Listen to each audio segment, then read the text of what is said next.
This is the show that helps you know what to quit, what to keep, and what to question. Welcome to the QuitCast. Hi, everyone, and welcome to the next episode of the QuitCast. Today, we are talking about being burned out.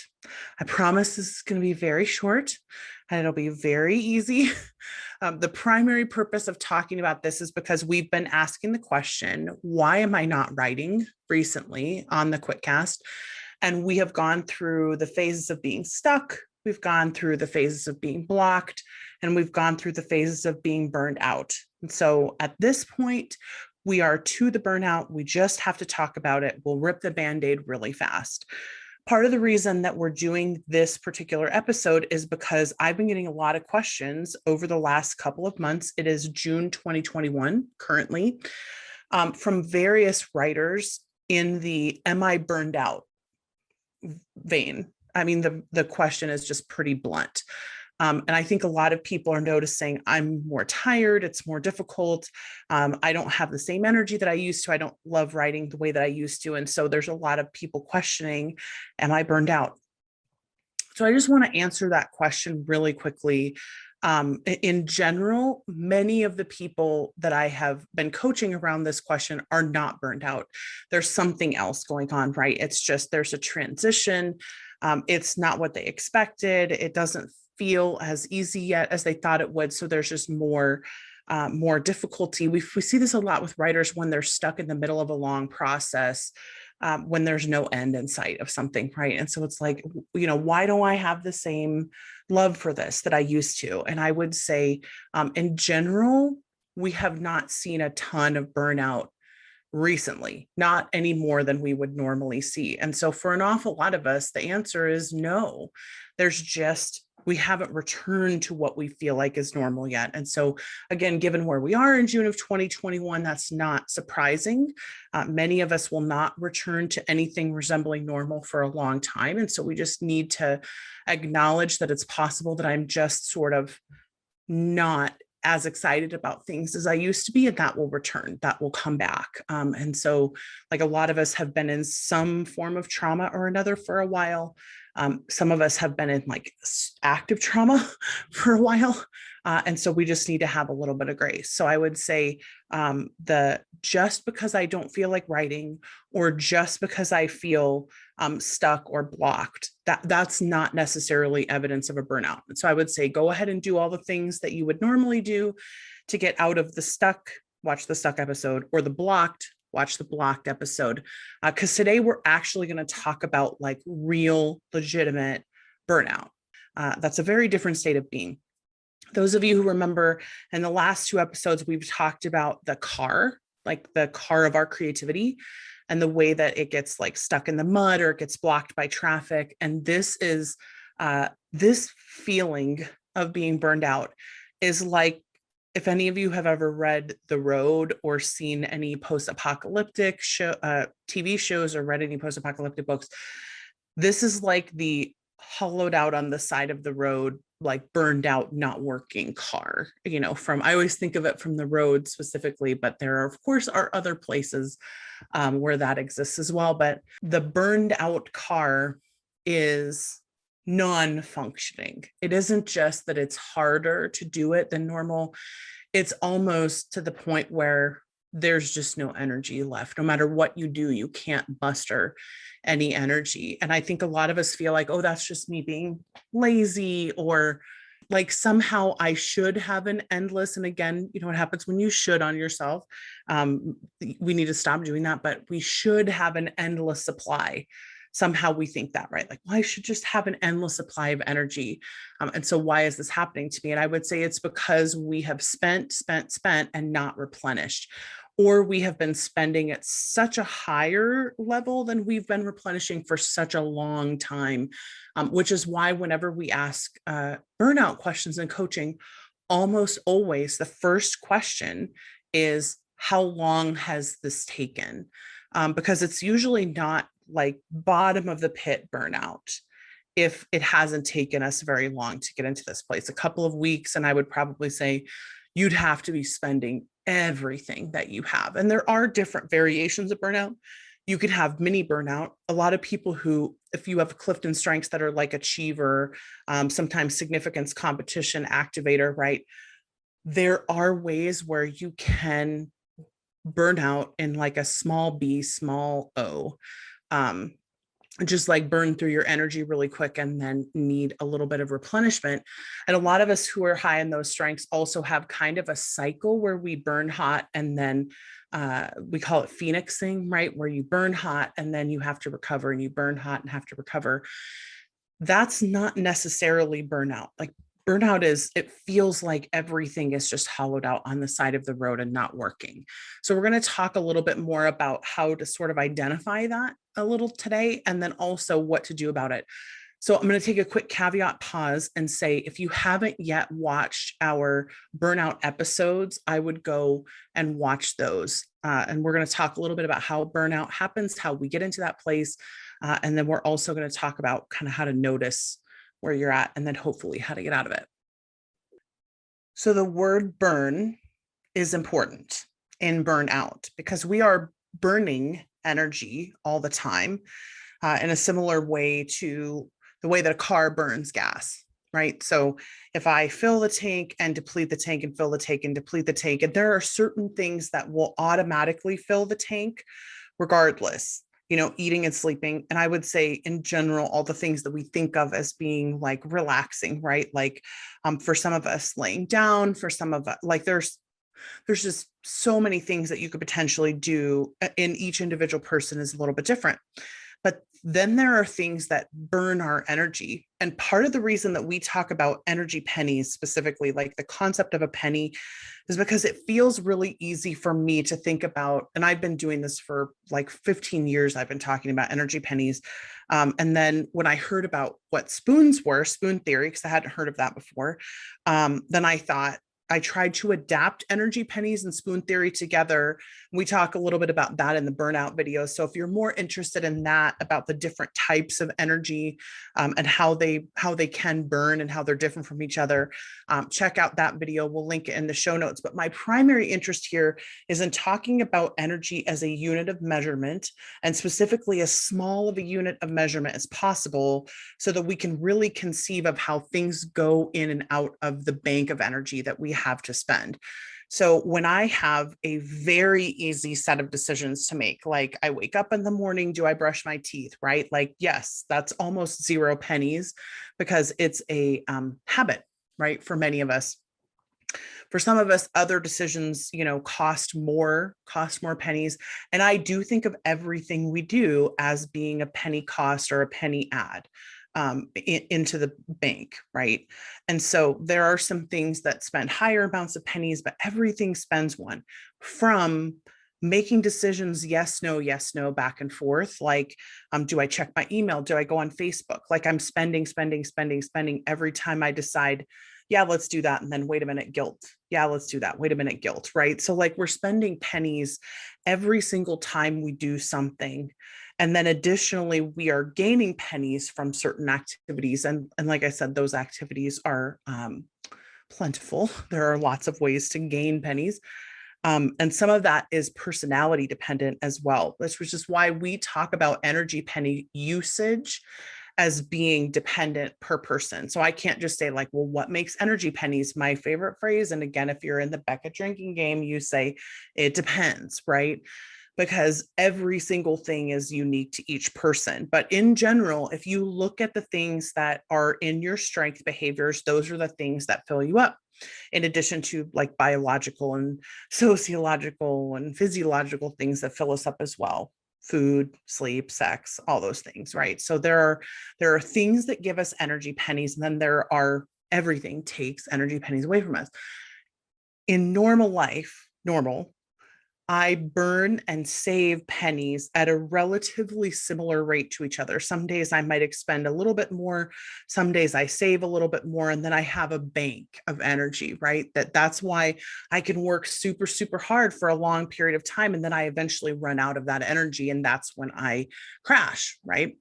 And so there is this idea this is so important for us, that because your energy pennies are replenished in a unique to you way, you also have to think about doing activities that aren't just things that everyone says you should do, but that are specifically things that fill you up, that give you energy, where you feel like when you do them, like, oh, that gives me energy, right? So being conscious of how you spend and save your pennies in your energy bank is really important, because that's one of the ways that we avoid burnout in general, right? In the burnout book, we talk about the slide and how you can make the slide be less of a 90-degree angle if you're doing self-care. And not just self-care that's like eating bonbons and watching Angel, although, if you can do that, I highly recommend. So understanding this concept of energy pennies is super important, because when I have some things that fill me up and some things that don't, there's often a way to predict how full my bucket is. So here's a for instance. Many of us were super drained in the early months of 2020. It happened really quickly for a lot of us. We were in trauma. We were trying to figure things out. Everything changed. And then we had a lull, right? Where it was like, oh boy, I don't quite know how to adjust to this. And my energy pennies are like, a lot of people were sort of confused by the energy penny deficits at that time. And they tried to replenish a little bit. And then we went hard again. And then we tried to replenish a little bit. And then we went hard again. And after we get to the end of this, where we're really in a deficit in general, and the stress level is higher. So when the stress level is higher, we're burning pennies less efficiently.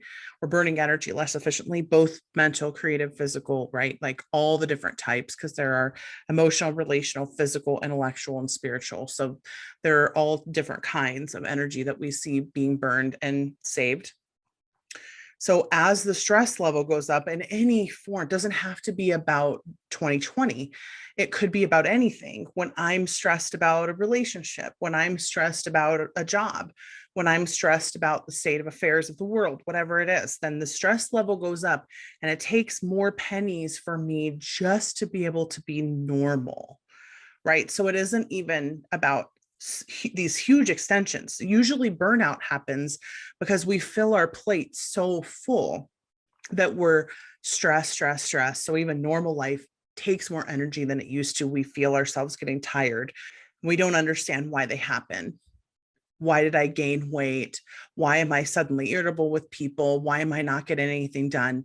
And we look at our laziness and we assume, well, I must have done something wrong. I must be lazy. When in reality, most of the time, there's so much going on. Your plate is so full. You're expending energy just to exist. And then anytime you add anything on top of that, like a deadline or something happens, that's usually when we see the burnout spiral happen, right? Is when there's some unexpected thing. I miss a deadline. I get fired, I get hired, something crazy happens. It could even be something in the world. It doesn't even have to be something in our personal life. And then all of a sudden we find ourselves spiraling out, and then we hit the bottom of the pit. And we just can't. Like, I've been in burnout before. Sometimes you can't even get out of bed when you're fully burned out, right? Like, it doesn't happen with all burnouts. You could have a creativity burnout where you just can't think or process. All your systems are overwhelmed. You need to recharge and recover. And that's happened to a lot of us over the last year. And so part of the reason we needed to do this burnout episode was to talk about the concept of energy pennies, and why the preference of doing things that help sustain ourselves is so important. Because you won't always be able to do it really quickly when you feel yourself burning out. Sometimes you have to do it over time. So I just want us to be really conscious of this concept of energy pennies. When I spend pennies doing something, making decisions, taking action, every single thing we do, I imagine these pennies just leaving, right? They're getting deposited in other banks that aren't ours. And then when we do things that build us up, that help us, that make us feel good, then we are putting pennies back into our own bank, right? And so I need us to be really conscious about this energy penny concept for ourselves, especially because as the stress levels are higher during certain times, during a deadline, during a crisis, during trauma, like all of those things, we still have to be conscious. Like, I still need to sleep. I still need to take care of myself, et cetera, et cetera. And this isn't to put guilt or shame on anybody. If you haven't been doing this, it's to say, there's always time to start. Like, there's always time to start. And I'm not a person who's like overindulge self-care either. Like, I'm not a person who's like, be super gentle. I'm not a kid gloves person, because I do think we need to push ourselves, and pushing ourselves actually is beneficial. But there's a line where when you push yourself too hard, you freeze all the time. And that's how to tell the closer you are, for me, to the burnout place, or how far you are down into the pit, right? Is you will be in fight, flight, or freeze quite a bit, and you'll feel it, and it'll feel different. It'll be like, I don't know what's going on. I don't understand this. Why can't I do anything? And you almost have that like shoulder. So like, everybody relax your shoulders, everybody take a deep breath, right? Like, I think we're all just carrying a lot right now, and we really need to relax. And I don't mean relax, like just relax. I literally mean like, roll your shoulders, stretch, like take a breath. Like, we need that for ourselves. Okay. So that's the let's say entrance into burnout, is usually when we have spent so much and not been able to replenish.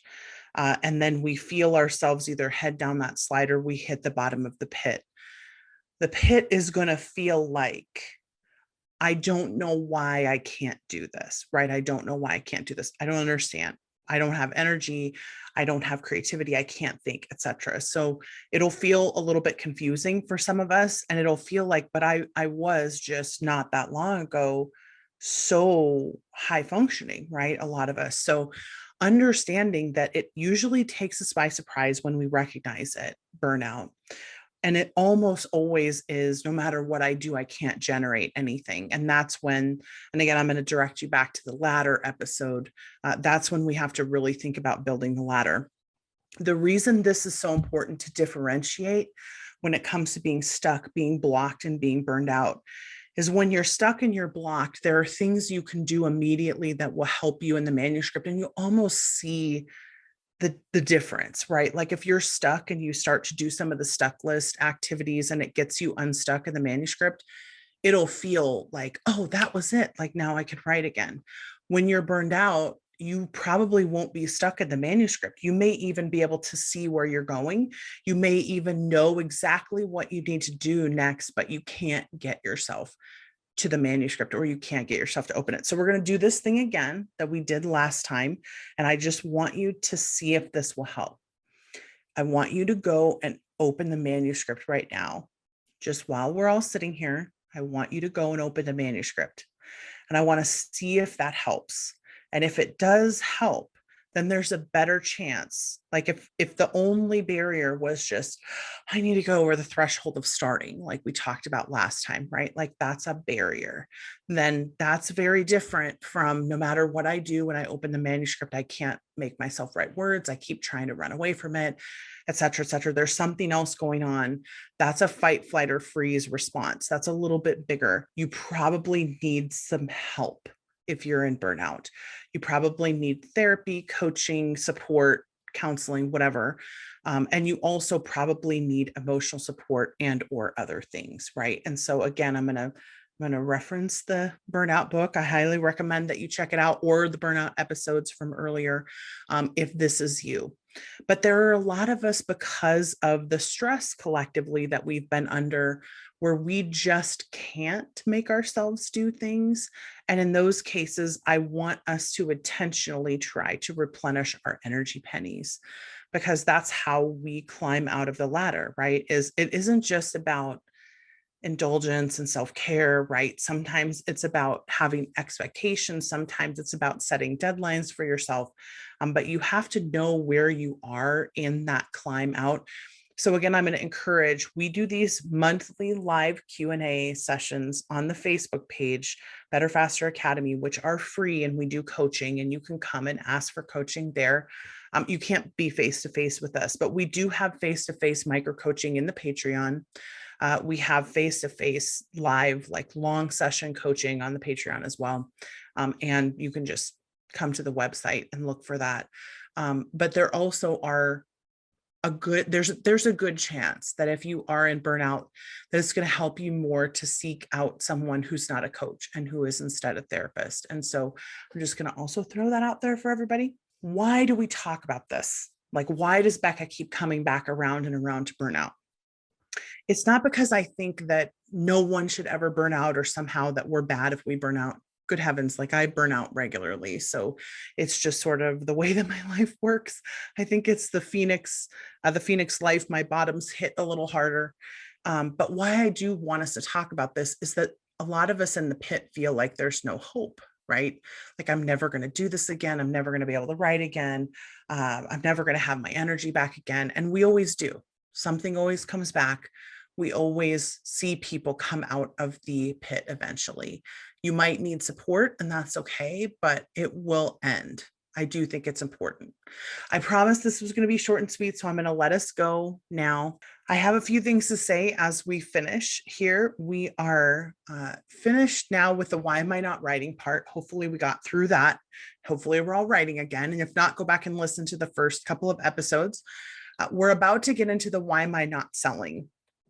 And that's going to come up next week. We have several, if you've read the Dear Writer, You're Doing It Right /2020 book, you know that there's a lot in there. And so we're going to do an episode per, and those are coming up this summer. We have a summer writing challenge that's going to start in July. We're hoping the week right after the 4th of July to start that. I wanted to give everybody a chance to get their vacations in. And hopefully if we're ready to come back and start writing again, that's going to be a good block of time for us. So we're going to do a summer writing challenge. More coming up on that later. Please also join us on our Discord. We're going to start having office sprint rooms and office co-working rooms on the Patreon, but our Discord is available to anyone. So I'll put the link there in the show notes so you can get on our Discord channel. We sprint there together regularly, and I'm sprinting a lot because I have some words to get written. So hopefully if you are in burnout, you're going to make some energy pennies and get some rest, and just let's embrace the recovery road, right? Like let's embrace the ladder and the recovery. And so we're here for you. If you need anything, please do reach out to us. I hope everyone has a great week, and we will see you on the next QuitCast. Bye, everybody.